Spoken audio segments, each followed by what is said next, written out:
I've been talking to the Lord about this text, and more importantly, God has been talking to me about this text. I will bless the Lord at all times. His praise shall continually be in my mouth. My soul shall make her boast in the Lord. The humble shall hear thereof and be glad. Oh, magnify the Lord with me, and let us exalt his name together. I sought the Lord, and he heard me, and delivered me from all my fears. They looked unto him and were lightened, and their faces were not ashamed. This poor man cried, and the Lord heard him and saved him out of all of his troubles. The angel of the Lord encampeth about them that fear him and delivereth them. Listen to this close. Oh, taste and see that the Lord is what? Blessed is the man that what? Trusteth in him. Oh, fear the Lord, ye his saints, for there is no want to them that fear him.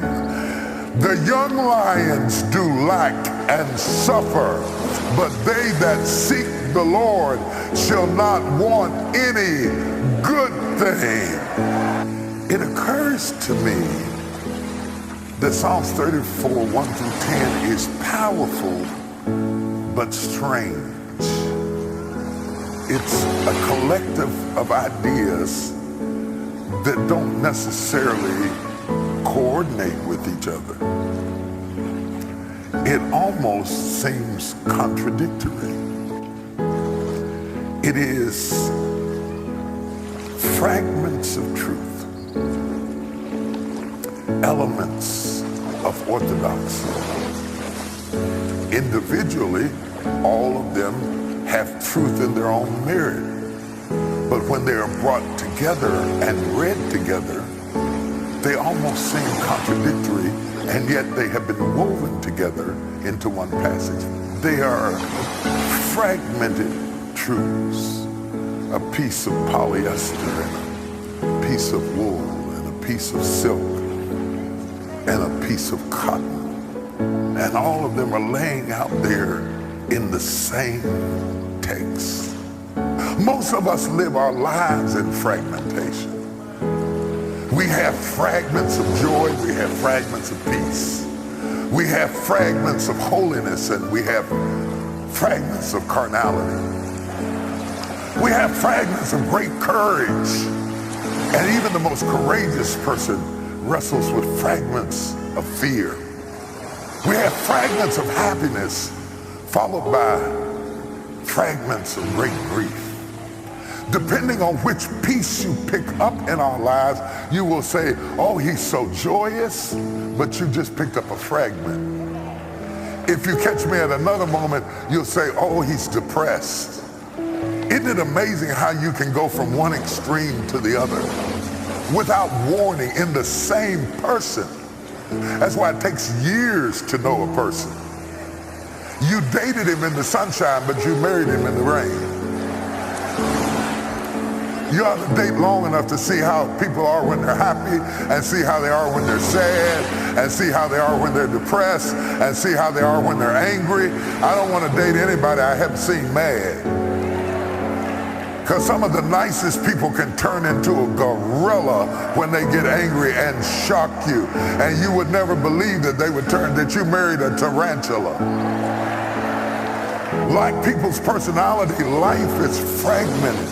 It's a little bit of this and a little bit of that and a little bit of the other and a little bit of the other that doesn't even go together. And some of us get stressed out because the pieces don't match. They don't go together. You can't even explain yourself, because when people ask you how you are, you would sound schizophrenic if you answered. Somebody called me the other day and said, how do you feel about it? I said, I'm happy and nervous and glad and sad and scared and excited and adventurous and intimidated and vulnerable and victorious and all of it at the same time. All of that stuff conglomerated into one place. The feeling of this text is so discombobulated, discoordinated, not synergized. If you submitted this text to an English class, they would mark it all up because the thoughts are frayed. There are so many people sitting in this room right now whose thoughts are frayed. A little bit of polyester, a little bit of wool, a little bit of silk, and a little bit of cotton. And you're complicated. Because when you present yourself, the pieces don't go together. How many people are honest enough to admit to yourself that the pieces of you don't go together? I put on my shoes, I put on my left shoe first because my left shoe is just a wee bit bigger than my right foot. And so if it's good on the left, it's going to be good on the right because they don't match. They don't go together. And just like my body looks like it doesn't match, sometimes my personality doesn't match. How can David love God so much that he's dancing on the mountaintops, writing poetry to God and singing songs, and then turn around this poetic person who is such a left-brain creative individual can turn around and get so mad that he cut off 100 foreskins and threw them down at Saul's feet? Extremes, extremes. Was he bipolar? I don't know. I'm not a psychiatrist. I can't diagnose his behavior, but it doesn't match up how David could be so committed in one area and then be on the rooftop looking over at Bathsheba talking about, Lord have mercy. How he could care for lambs and fight lions for lambs and do all of these wonderful things and be so kind and so caring at one moment and then be so vicious and cunning at another is beyond me. But such is life. Such is life. If I presented this text to an English scholar, they would give me an E. Because there's no synchronization of thought. How can his praise continually be in your mouth and yet you admit this poor man cried? How can I praise and cry? Praising and crying doesn't even go together. It doesn't make any sense, and yet it's in the same text, and worse still, it's in the same man. But Shakespeare was wrong when he says that life is a tale told by an idiot. He was completely wrong. In spite of the fragmentation of human experience, life is not a blanket, it's a quilt. It's not a blanket. You can't get it to all match up. And anytime you see something where it matches perfectly, it's always synthetic. People that match perfectly are always synthetic. Anytime everything lined out just the way it's supposed to be and there is no mar and there is no fluctuation and there is no deviation, run. This Psalms is not born from a moment of great faith, nor is it a moment whereby David's destiny is unfolding. Quite the contrary. Instead, hidden between the admonishment to bless the Lord and admonish us to praise him is emotional chaos. When I talk to my spiritual father about how things are going, and maybe several people have died in the church and somebody's in the hospital and one of his kids is sick, he says, life is doing what life does. Jerking you around from praise to prayer,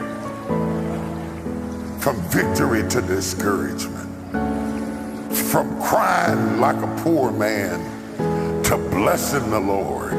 All of that is a part of life. And how you manage the inconsistencies determines how well you are stable as a person.